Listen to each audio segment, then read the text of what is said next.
Bien, mis hermanos, vamos a meditar en este momento en un tema que es continuación de la predicación anterior. Vamos a volver al asunto de la santificación, pero vamos a enfocarnos el día de hoy en los medios que Dios usa para nuestra santificación. Es decir, vamos a ir aterrizando un tema doctrinal a cuestiones muy prácticas. Quiero comenzar, mis hermanos, por decir que la manera en que el pecado afecta al hombre, y que hemos venido mencionando en predicaciones anteriores, podríamos resumirlo en tres aspectos. Número uno, el acto mismo del pecado que ofende a Dios. Número dos, el estado de enemistad que se crea con nuestro Dios, con nuestro Creador. Y número tres, el poder del pecado que se instala en nuestro ser y nos inclina irremediablemente a cometer actos pecaminosos. Mis hermanos, ya hemos dicho también que la salvación provista por Dios mediante la muerte de su Hijo resuelve el problema del pecado junto con estos tres aspectos que ya hemos mencionado. Así decimos, mis hermanos, que por medio de la justificación, el acto de pecado que ofende a Dios queda perdonado. Por medio de la reconciliación, el estado de enemistad con Dios se cambia en una relación filial, es decir, familiar.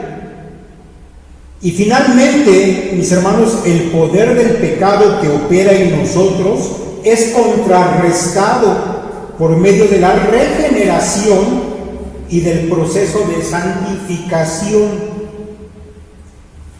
Mis hermanos, ya en la predicación anterior se nos ha hablado de esto último, de la santificación, de ese proceso que dura toda nuestra vida y el cual es obra de Dios, pero también involucra nuestra participación. Y ya, mis hermanos, que nosotros tenemos que participar también en este proceso, entonces es indispensable saber cómo debemos hacerlo y además también cuáles son los medios que Dios ha provisto para que nosotros podamos vencer al pecado cada día y no ser derrotados por él. Entonces, mis hermanos, vayamos pues a esto. Pero para entrar en materia, mis hermanos, quiero yo comenzar haciendo una aclaración acerca de un asunto que parece no estar del todo claro para muchos cristianos. Mire, en la enseñanza de la santidad, hablando ya en términos prácticos, siempre hay un hecho hasta cierto punto confuso y por ello polémico. Y ese hecho es que yo viva de una manera santa, ¿depende 100% de Dios? ¿O hay una parte que me toca a mí? Una parte Dios y una parte yo.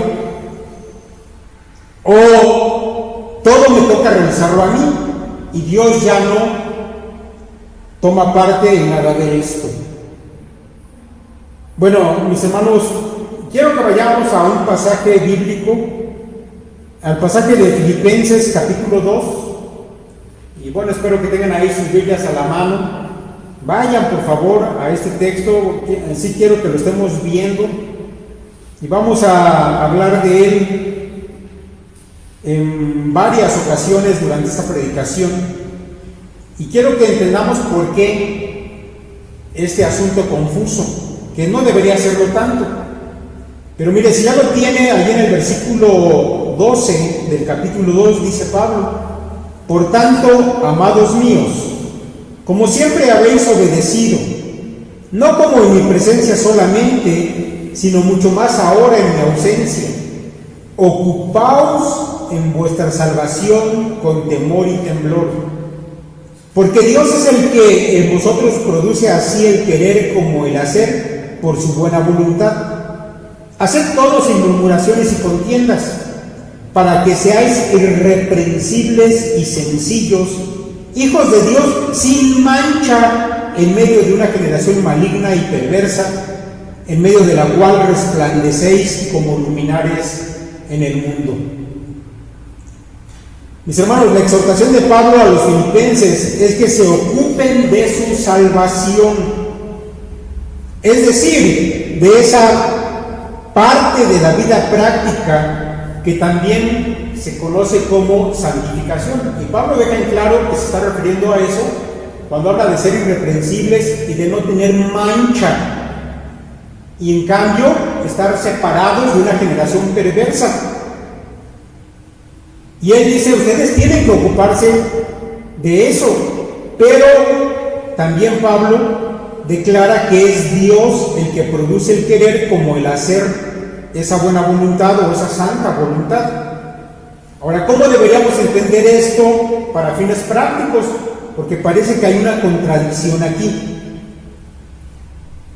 Bueno, mis hermanos, hay algunos cristianos, incluso maestros de la Biblia, que cuando llevan esto a un asunto práctico, enseñan que ya que Dios nos ha salvado, ahora nosotros tenemos, por medio de una especie de autoconvencimiento, una especie de proceso mental, obligarnos a vivir una vida santa. Bueno, Dios ya te salvó, ahora te toca a ti obligarte a vivir de una manera santa, y como que nos autodamos terapia. Y esa, mis hermanos, es la idea que muchos cristianos tienen. Y por ello su intento de vivir una vida santa está condenado al fracaso. Por ello, mis hermanos, lo que debemos entender en primer lugar, escuche bien esto, es que la santidad depende totalmente de Dios. Y aunque estamos involucrados, no depende de nosotros, depende totalmente de Dios. Así lo expresa el apóstol Pablo en un pasaje que es muy importante para este asunto. Primera Tesalonicenses capítulo 5, versículo 23. Ahí el apóstol Pablo dice: y el mismo Dios de paz os santifique por completo. Y luego, usando un paralelismo al estilo de la literatura hebrea, repite lo mismo pero con otras palabras, y dice: y todo vuestro ser, espíritu, alma y cuerpo, sea guardado irreprensible para la venida de nuestro Señor Jesucristo. Ahora déjenme explicarle un poco esto. Esa frase donde dice por completo, y el mismo Dios de paz os santifique por completo, esa frase por completo, es un término griego que solo aparece aquí en todo el Nuevo Testamento. No aparece en ninguna otra parte del Nuevo Testamento. Cuando Martín Lutero tradujo la Biblia de los idiomas originales al alemán, esta frase la tradujo él por un término alemán que quiere decir de cabeza a pies, de extremo a extremo, al revés y al derecho. De manera que si leyéramos el texto en la traducción de Lutero, diría que Dios de paz os santifique de cabeza a pies, de extremo a extremo, al revés y al derecho. La idea, mis hermanos, es que la obra de santificación en toda su extensión es obra de Dios. Ahora vayamos al texto en el idioma original. El término griego para esta frase, por completo, es un término compuesto por dos palabras. La palabra olos, que significa todo, y la palabra telos, que significa fin. Por eso, mis hermanos, cuando se busca esta palabra en su uso en otras obras griegas, no la podemos buscar en el Nuevo Testamento porque dijimos que solamente aparece una vez, pero cuando vamos a otra literatura, el significado, mis hermanos, conlleva la idea tanto de finalidad como de plenitud. Ahora, disculpen que comente estos detalles un tanto técnicos, pero yo deseo que quede completamente claro esto y que no haya en ustedes confusión al respecto. para que a la hora de ir a la práctica entendamos, mis hermanos, cómo sucede la santificación y cómo tenemos que llevarlo a cabo. ¿En qué consiste nuestra participación si todo esto depende de Dios? Miren, teniendo en mente esto, mis hermanos, yo quiero que regresemos a ese pasaje de Filipenses donde partimos y que le pedí que tuviera su Biblia abierta allí y lo miremos más detenidamente. Mire, allí en el versículo 12 dice el apóstol Pablo: ocupaos en vuestra salvación con temor y temblor. Porque Dios, verso 13, porque Dios es el que en vosotros produce así el querer como el hacer por su buena voluntad. Mis hermanos, vemos que es verdad que debemos ocuparnos en nuestra santidad, pero debemos entender cómo Dios opera en nosotros para que podamos realizarla en nuestra vida práctica. Note usted que el versículo 13 dice que Dios produce el querer y luego produce el hacer. Querer, mis hermanos, esa palabra querer se refiere al deseo, al anhelo, a la intención, según lo que significa la palabra griega que se usa aquí. Estamos hablando de que es Dios el que produce, el que hace nacer en nuestro corazón el deseo de vivir una vida santa. Y esto nos lleva de vuelta a la doctrina de la regeneración, donde ya hemos aprendido, mis hermanos, que cuando Dios realiza en nosotros el nuevo nacimiento, lo que Él está haciendo es una obra al interior de nosotros. En primer lugar, es una obra al interior que después se va a reflejar al exterior. Por eso, mis hermanos, decimos, junto con Ezequiel 36, pasaje al cual alude el Señor cuando habla con Nicodemo, que Dios realmente nos da un nuevo corazón. Ezequiel 36 dice: os daré corazón nuevo y pondré espíritu nuevo dentro de vosotros y quitaré de vuestra carne el corazón de piedra y os daré un corazón de carne y pondré dentro de vosotros mi espíritu, escuche esto, y haré que andéis en mis estatutos y guardéis mis preceptos y los pongáis por obra. De manera, mis hermanos, que la santificación es sobre todo una obra de Dios al interior nuestro. Y cuando Dios cambia nuestros deseos, nuestras motivaciones, nuestros anhelos, entonces está produciendo el querer hacer su voluntad. O como lo dijo Ezequiel, que andéis en mis estatutos y guardéis mis preceptos y los pongáis por obra. Y solo después de eso es que viene el hacer. De manera, mis hermanos, que la santidad no es el producto de una autoterapia, un autoconvencimiento. No es obligarnos a nosotros mismos a hacer cosas que no queremos hacer. Porque hay que decir que la gente que no es cristiana también pudiera autoconvencerse de hacer algo que a lo mejor no le gusta mucho y disciplinarse y hacerlo. Pero, mis hermanos, debemos entender que en nuestro caso Dios ha producido, como lo dice Pablo, en nosotros el deseo de vivir una vida de santidad. Y eso solamente los nacidos de nuevo lo experimentan. Ahora, escuche usted cómo lo expresa el prestigioso teólogo Charles Hodge.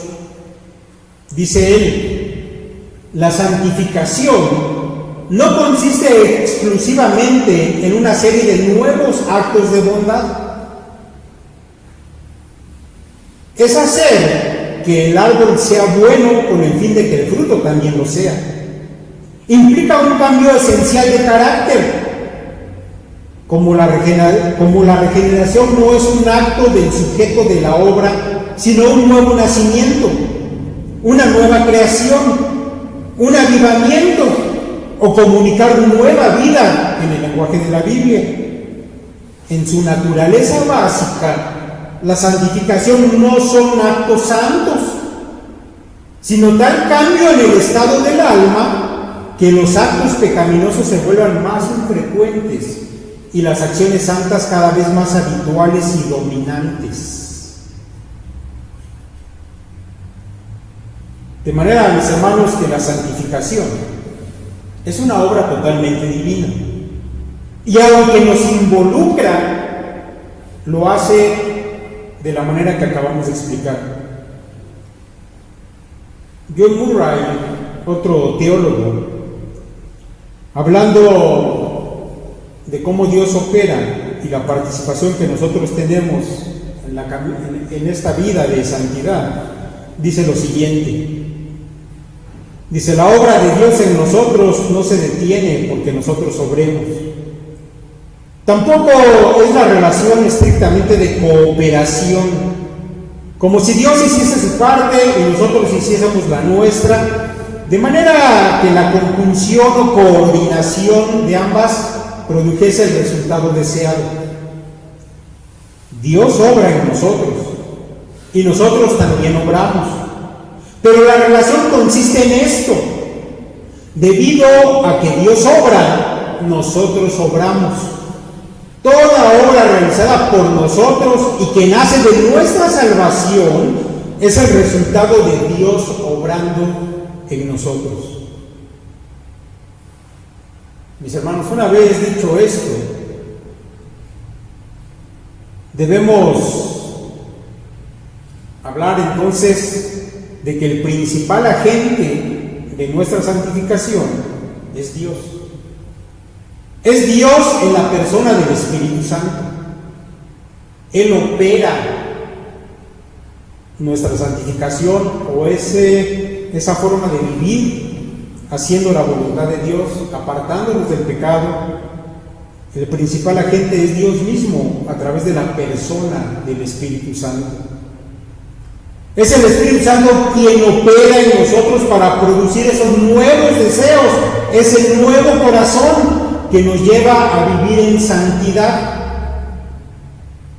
Por eso Pablo dice allá en Romanos capítulo 8, porque si vivís conforme a la carne, moriréis, mas si por el Espíritu hacéis morir las obras de la carne, viviréis.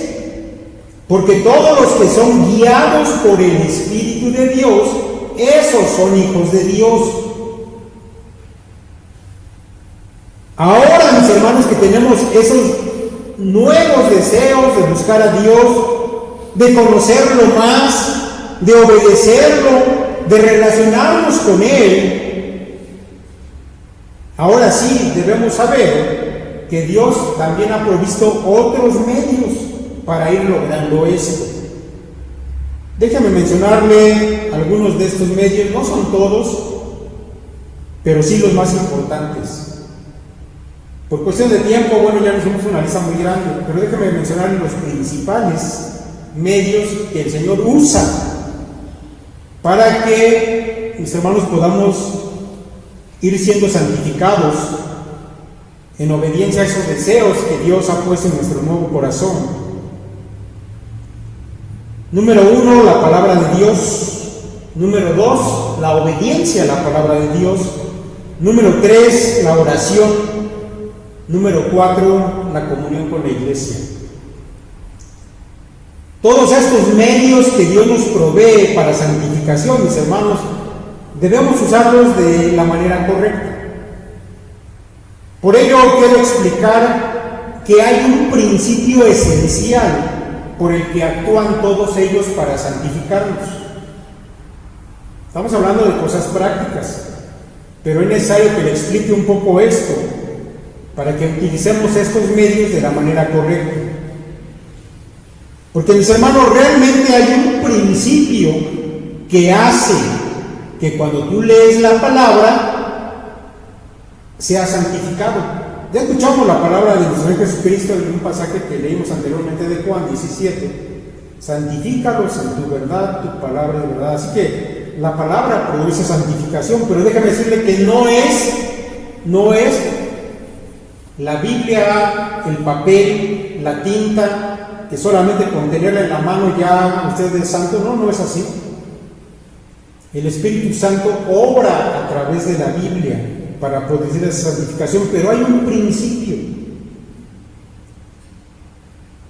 Déjenme explicar que ese principio, mis hermanos, lo encontramos allá en el libro de 2 de Corintios, en el capítulo 3.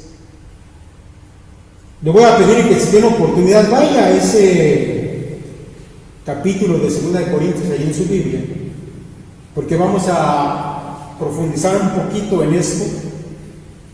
2 de Corintios capítulo 3. Y voy a leerle a partir del versículo 16. Realmente es un tema que abarca todo el capítulo, pero solamente me voy a centrar a partir del verso 16 y después vamos a ir enfocando aún más. Dice allí el apóstol Pablo: pero cuando se conviertan al Señor, el velo se quitará. Porque el Señor es el Espíritu, y donde está el Espíritu del Señor, allí hay libertad. Por tanto, nosotros todos, mirando a cara descubierta como en un espejo la gloria del Señor, somos transformados de gloria en gloria en la misma imagen como por el Espíritu del Señor. Ahora escuche usted nuevamente, mis hermanos, el verso 18, pero en la NTV, un lenguaje más sencillo, dice de la siguiente manera: así que todos nosotros, a quienes nos ha sido quitado el velo, podemos ver y reflejar la gloria del Señor. Y el Señor, quien es el Espíritu, nos hace más y más parecidos a Él, a medida que somos transformados a su gloriosa imagen. Bueno, déjame decirle que la enseñanza de Pablo en todo el capítulo 3 de 2 de Corintios es larga y compleja. Pero resumiendo, mis hermanos, para que tengamos un contexto, déjame decirle que el pasaje habla de que los judíos, el pueblo judío, había experimentado la presencia de Dios en diferentes circunstancias y a través de diferentes formas. Por ejemplo, el pueblo judío contempló la gloria de Dios allá en el monte Sinaí, de esa manera terrible, donde el monte se estremecía y una nube lo cubrió, y la gloria de Dios se manifestó al pueblo. Pero también el pueblo tuvo la oportunidad, mis hermanos, de contemplar la gloria de Dios en el tabernáculo. Una nube estaba sobre el tabernáculo y la gente no podía entrar así libremente, sino se comunicaba a Dios a través de un sacerdote.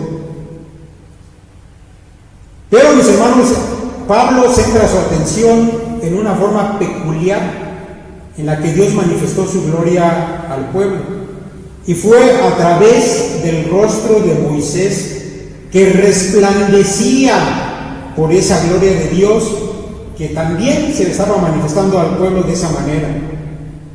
Ahora, déjame decirle que todas estas formas en que la gloria de Dios se manifestó al pueblo no fueron para bendición, sino para maldición.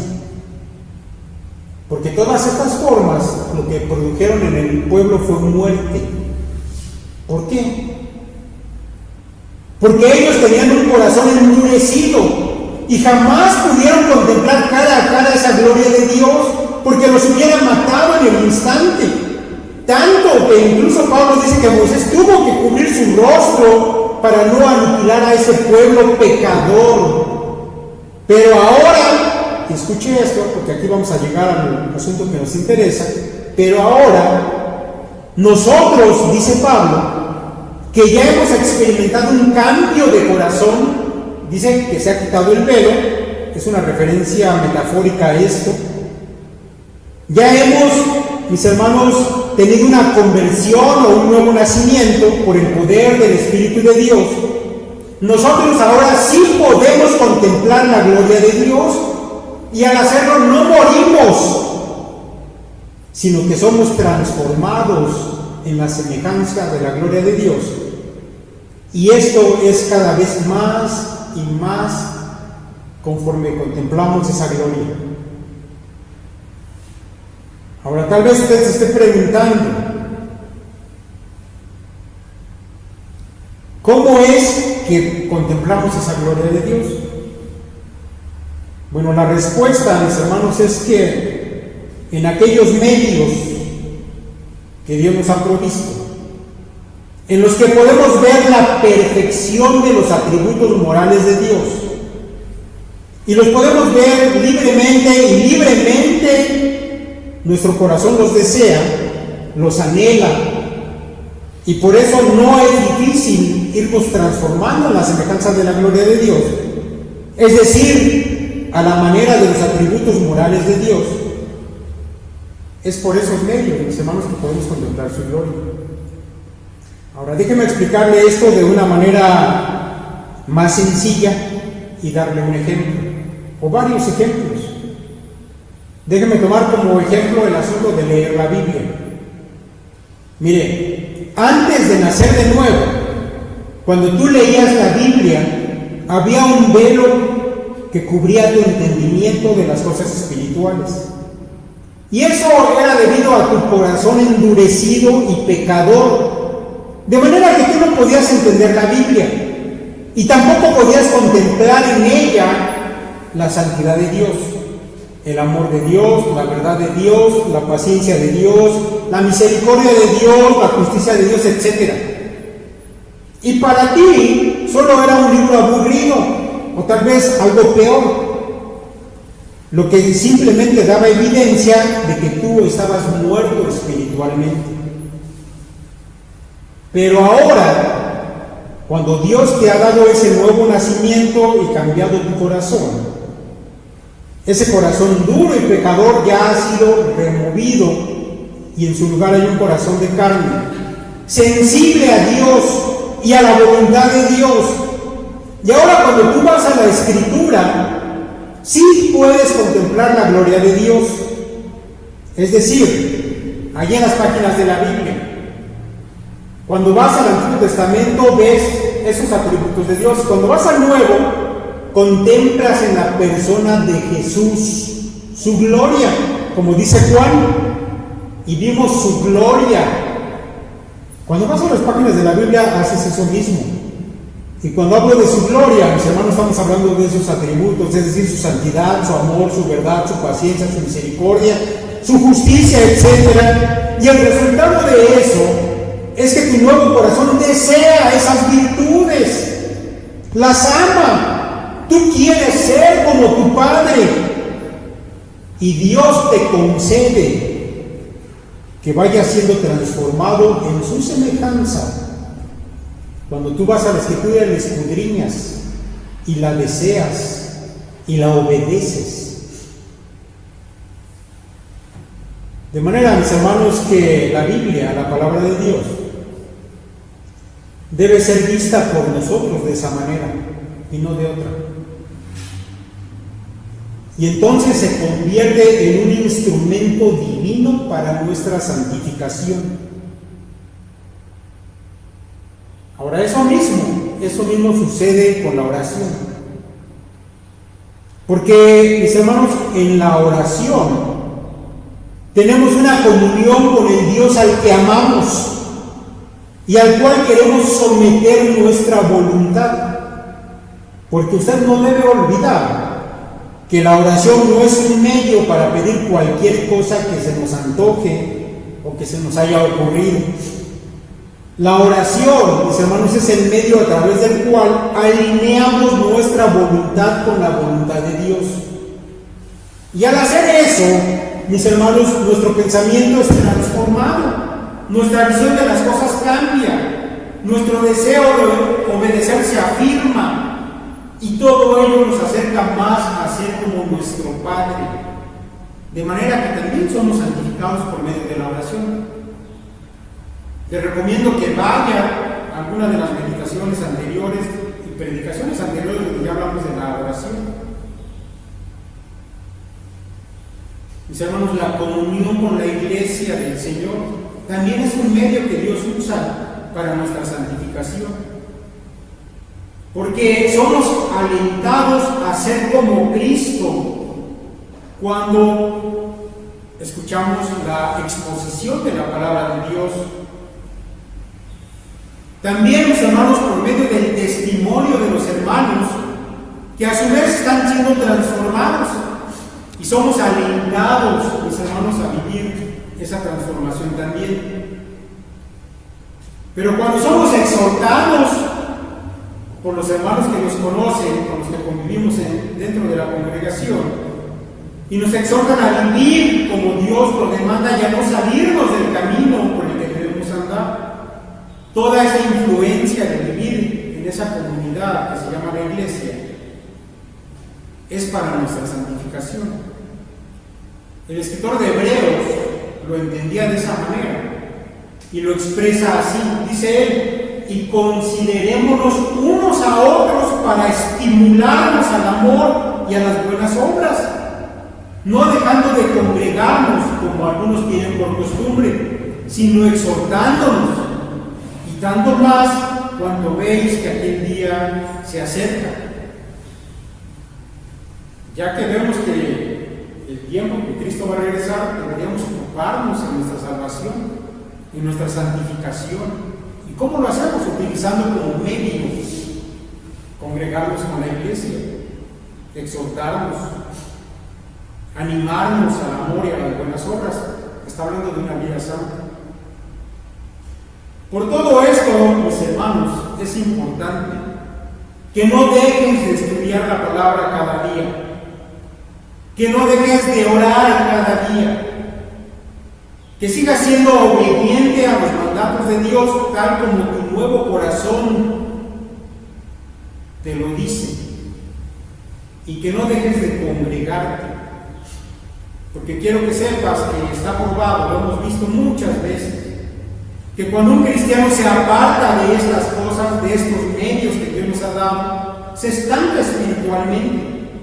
Y entonces comienza a ser más sensible a las cosas del mundo, lo cual es un peligro muy grande, no para su salvación, pero sí para su vida de santidad. Así que, mis hermanos, mantengámonos en esto y usemos estos medios de la manera correcta. Que Dios le bendiga y le permita crecer en santidad cada día.